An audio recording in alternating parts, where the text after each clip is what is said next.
Herkese salam. Bugün yepyeni bir vlogla karşınızdayıq. Bir günümü necə keçirirəm, bugün onu sizlərlə bölüşəcəm. Fikir verdiysə hər dəfə telefonu düz formatda tuturdum. Bu dəfə etdim belə yatay formada tutdum və baxım həqiqətən necə çıxır videolar. Eləyirdim və əlim yandı. Bilmirəm indi bu necə sağlayacağım, gedər ayaq. Bu ştativi Tem'dən almışam və həqiqətən də çox möhtəşəmdir. Yəni mənim 3-cü əlim deyə bilərəm. İşə getməyə hazırlaşıram. İlk öncə şalvarımı belə göstəreyim. Şalvarım bu formadadır. Ötəliyim köynəyim var. Onu da sizə göstərim. Köynəyim də bu formadadır. Bu ikisini birlikdə kombin edəcəm. Çünki çöldən də hava gördüyünüz kimi günəşlidir. Köynəyim cismimin getmədiyinə görə qərar aldım ki, belə bir klassik şalvar keçim və üstünə pencəyə keçirim.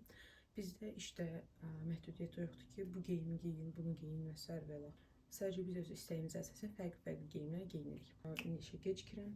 Tez-tez otaqları təmizləyim.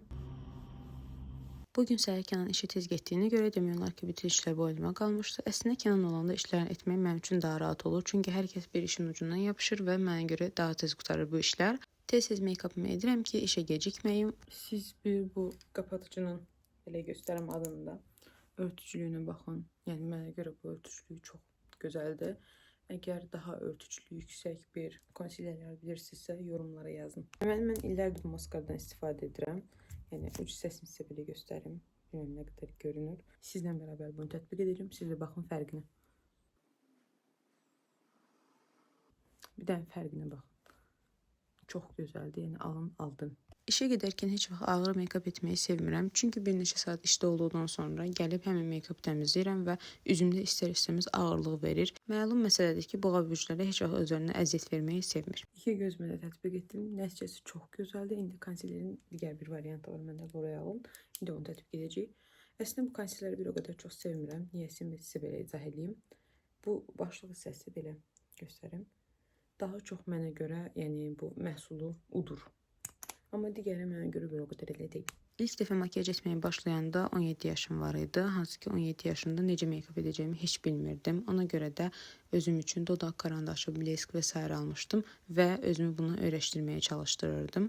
Əslində qalsa indi də makiyajı 4 dörtlük edirəm deyilə bilməz. Sadəcə özümə bəs edən qədər makiyaj etməyi bilirəm deyə bilərəm. Hər dəfə xırdabat mağazalarına daxil olarkən makiyaj və ləvazimatlarımı qoymaq üçün qablar alırdım. Sadəcə mebelimə uyğun getmirdi deyə könlümcə olmurdu. Ən sonunda belə bir stəkan dəst almışdım. İndi də onlarda makiyaj qoymaq üçün qab olaraq istifadə edirəm və məncə çox prestijli və işə yarayandır. Instagram direktində ən çox gələn suallardan biri də odur ki, dodaq karandaşlarının nömrəsi nədir? Gəlin bu videonu izləyərkən dodaq karandaşları da SS almaq unutmayın. Qızlar, təsəvvür edin ki, bu məhsulun qiyməti sadəcə 70 qəpikdir və mən bunu hər dəfəsində istifadə edirəm və bitdikcə də yenisini alıram. Sizə də elə gəlirmi ki, bəzən 20-30 manat verib aldığımız qloslar 70 qəpiklik aldığımız qlosun yerini vermir. Və həqiqətən də etiraf edirəm ki, mənim bir çox kosmetikam var ki, onların heç birisi orijinal deyil. Çünki orijinal olan kosmetikaların bəziləri heç üzümə belə düşmür. Üzüm yağlı olduğu üçün ilk öncə T bölgəsini pudralayıram və gəldik makiyajın sonuna sabitləyici sprey də vururuq ki, tam otursun.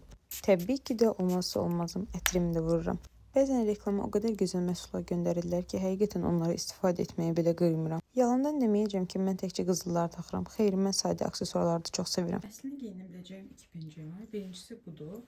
Yəni çox şık, çox da qəşəng görsənir. İkinci pencəyim isə bu formadadır.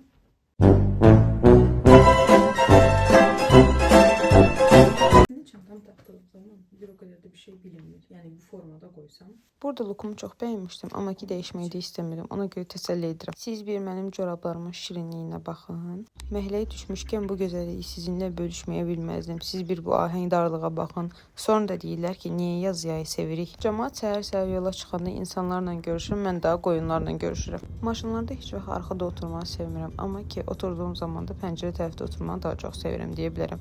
Çünki pəncərədən yola baxmaq daha maraqlı olur.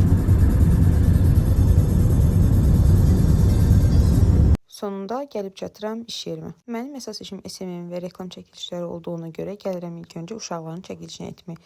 Çəkilişi edib bitirdikdən sonra keçirik mərkəzin bukletlərini tədris müəssisələrinə paylamağa. Uşaqlıqdan bəri ən böyük arzum bağça müəlliməsi olmaq idi. Sadəcə oxuduğum təhsil və müəssisə buna imkan vermədiyi üçün indi reklam agenti olaraq çalışıram. Bütün işlərimi müvəffəqiyyətlə bitirdiyimə görə indi özümü biraz sevindirə bilərəm. Ona görə də gəlirəm saç baxım məhsulları almağa. Hansı məhsulları aldığımı bilmək istəyirsinizsə, növbəti videolarımı təbii ki də izləməyi unutmayın. Beləcə bir vlogun daha sonuna gəldik. Əgər səhifəmdə yenisinizsə və videomu bəyənmisinizsə, zəhmət olmasa takip etməyi də unutmayın.